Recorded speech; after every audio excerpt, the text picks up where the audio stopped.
नमस्कार दोस्तों, स्वागत है आपका हमारे YouTube चैनल पे। आज हम बात करने वाले हैं history of Uttar Pradesh part 2। Medieval history of Uttar Pradesh. Bharat में 1000 से 1030 ईस्वी तक मुसलमानों का आगमन हो चुका था, लेकिन उत्तरी भारत 12वीं शताब्दी के अंतिम दशक के बाद ही मुस्लिम शासक स्थापित हुए, जब मोहम्मद गौरी ने गढ़वा राजवंश और दूसरे शासकों को हराया। बता दें कि गढ़वा राजवंश ने 11वीं शताब्दी से लेकर 12वीं शताब्दी तक उत्तर प्रदेश पर शासन किया था। मोहम्मद गौरी ने 1194 ईस्वी में गढ़वाल वंश के राजा जयचंद्र पर आक्रमण किया था। भारत में मोहम्मद गौरी के साथ ही मुस्लिम शासक का आरंभ हुआ था। हालांकि उसका कोई पुत्र नहीं था, इसलिए उसने अपने दास कुतुबुद्दीन ऐबक को अपना उत्तराधिकारी बना दिया, जिसने भारत में दास वंश की स्थापना की और अधिकारों पर कब्जा किया। उसने 1210 ईस्वी तक शासन किया।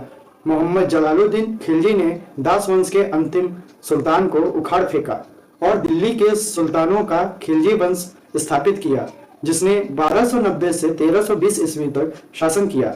खिलजी वंश के बाद गयासुद्दीन तुगलक वंश की स्थापना की। खिलजी और तुगलक साम्राज्य में उत्तर प्रदेश भी शामिल था।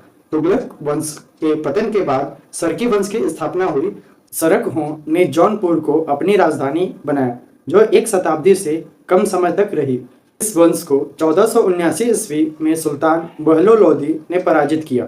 1414 से 1526 ईस्वी तक दिल्ली की बागडोर सैयद और लोदी राजाओं के हाथों में रही। सिकंदर लोदी के शासनकाल के दौरान 54 ईस्वी में आगरा और उप राजधानी का दर्जा दिया गया। सिकंदर लोदी के बाद इब्राहिम लोदी आगरा की गद्दी पर बैठा। लगभग 600 साल तक अधिकांश भारत की तरह उत्तर प्रदेश पर भी किसी न किसी मुस्लिम वंश का शासन रहा, जिनका केंद्र दिल्ली या उसके आसपास था। तैमूर चंगेज खान के वंशज बाबर ने 1526 ईस्वी में दिल्ली के सुल्तान इब्राहिम लोदी को हराया और सर्वाधिक सफल मुस्लिम वंश मुगल वंश का नींव रखी।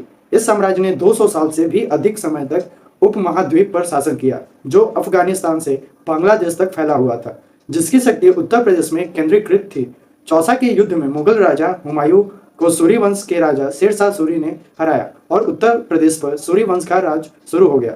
शेर शाह सूरी और इस्लाम शाह सूरी ने अपनी राजधानी के रूप में फतेहपुर सिकरी और इलाहाबाद में जो किले बनवाए थे, उसी की नींव पर मुगल वंश सैकड़ों साल में ग्वालियर से शासन किया। इस्लाम शाह सूरी की मृत्यु ने हेमू के लिए दिल्ली पर शासन करने का रास्ता खोल दिया। पानीपत की दूसरी लड़ाई में मुगल वंश के सबसे प्रमुख राजा अकबर ने हेमू से सत्ता छीन ली और एक बार फिर दिल्ली में मुगलों का शासन शुरू हुआ। राज्य का महानतम काल अकबर से लेकर औरंगजेब का काल था। इनमें सबसे प्रमुख शासन अकबर था, जिसका शासनकाल 1526 से 1605 ईस्वी तक था, जिन्होंने आगरा के पास नई शाही राजधानी फतेहपुर सिकरी का निर्माण किया। के पोते शाहजहां, जिनका शासनकाल 1628 से 1658 ईस्वी तक था, उन्होंने आगरा में अपनी बेगम की याद में ताजमहल बनवाया, जो अपनी आर्किटेक्चर डिजाइन के लिए विश्व भर में प्रसिद्ध है। शाहजहां ने आगरा और दिल्ली में भी कई आर्किटेक्चर की दृष्टि से कई इमारतें बनवाई थीं। बात चाहे सल्तनत काल की हो या फिर मुगल काल की, हर समय में उत्तर प्रदेश प्रासंगिक रहा। अकबर ने तो उत्तर प्रदेश की माटी को अपना सब कुछ मान लिया था।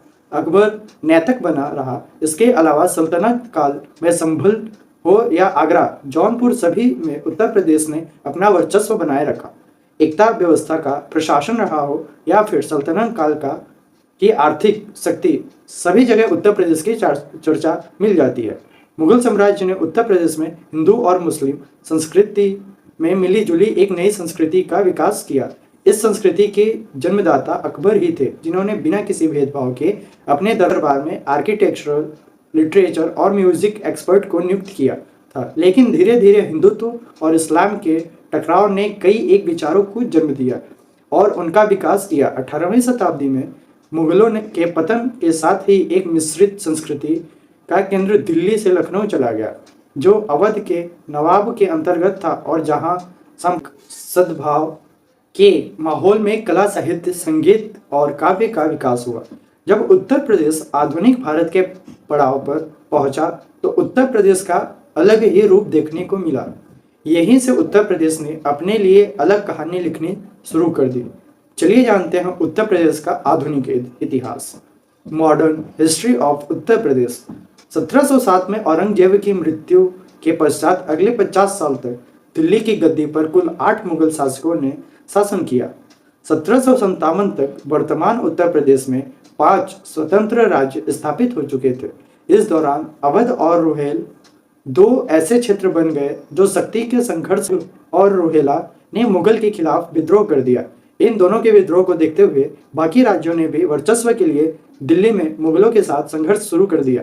इधर 17वीं शताब्दी के मध्य तक ईस्ट इंडिया कंपनी ने भारत के दक्षिणी भाग में एंट्री कर ली थी और अब वह उत्तर प्रदेश की ओर बढ़ रहे थे। 18वीं शताब्दी में आते आते मुगल सत्ता का पतन हो गया। इधर ईस्ट इंडिया कंपनी उत्तर भारत में अपनी जड़ें जमाने लगी। उसने शुरुआत में विभिन्न साम्राज्यों में से शक्ति छीनकर उन्हें बंगाल प्रेसिडेंसी के तहत एकजुट कर दिया। इससे नवाबों के प्रांत अवध, ग्वालियर के सिंधियों और नेपाल के गोरखा शामिल थे।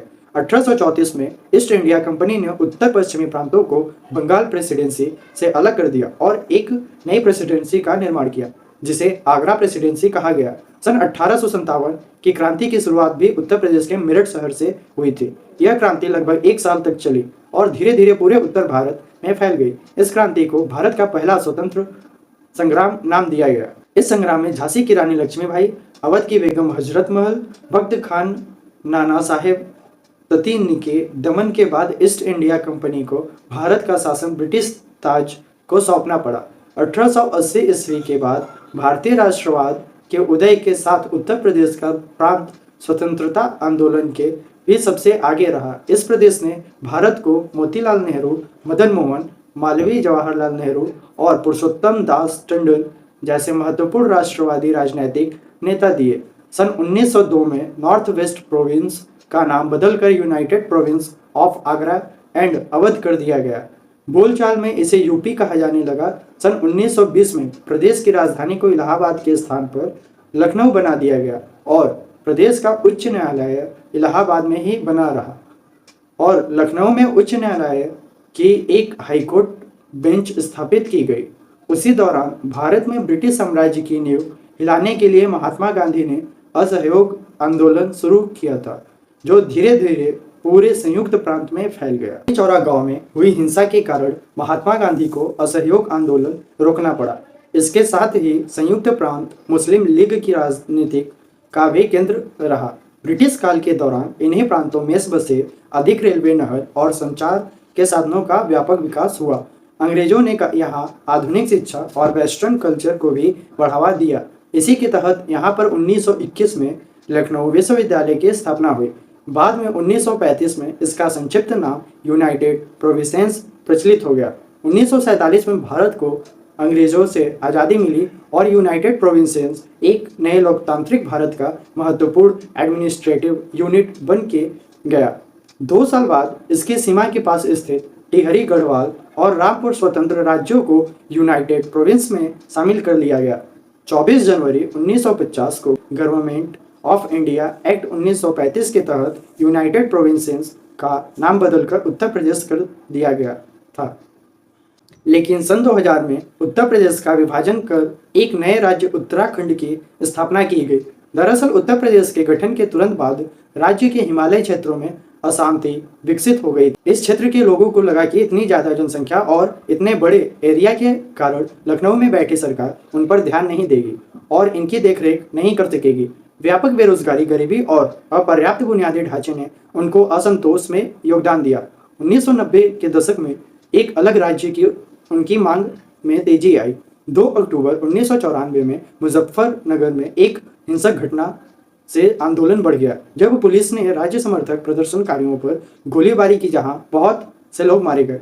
अंत में नवंबर 2000 में उत्तराखंड को उत्तर प्रदेश के उत्तर पश्चिमी हिस्से से अलग कर एक नए राज्य का गठन किया गया। 2007 में इसका नाम बदलकर उत्तराखंड रख दिया गया। कंक्लूजन। तो दोस्तों, यह थी उत्तर प्रदेश की गौरव गाथा। यह मुगलों के परचम पतन और अंग्रेजों के आगमन का गवाह बना। यहाँ की मिट्टी ने अंग्रेजों की गुलामी देखी और इसी मिट्टी से क्रांति की चिंगारी भी उठी। उत्तर प्रदेश की धरती हमेशा से सोना उगलने वाली रही थी। तभी तो अंग्रेजों ने बंगाल हाथ में आने के बाद भी उत्तर प्रदेश पर कब्जा करने के लिए अपना सब कुछ झोंक दिया। स्वतंत्रता के बाद से राज्य ने भारत के भीतर एक प्रमुख भूमिका बनाई रखी। इस राज्य ने देश को कई प्रधानमंत्री दिए, जिनमें जवाहरलाल नेहरू से लेकर लाल बहादुर शास्त्री, आयरन लेडी इंदिरा गांधी, चौधरी चरण सिंह, राजीव गांधी, बीपी सिंह, चंद्रशेखर आजाद और अटल बिहारी वाजपेयी तक शामिल हैं। उत्तर प्रदेश के इतिहास से अगर कुछ अनकहे किस्से आपको भी मालूम है तो कमेंट सेक्शन में हमारे साथ जरूर शेयर करें। जय हिंद, जय भारत।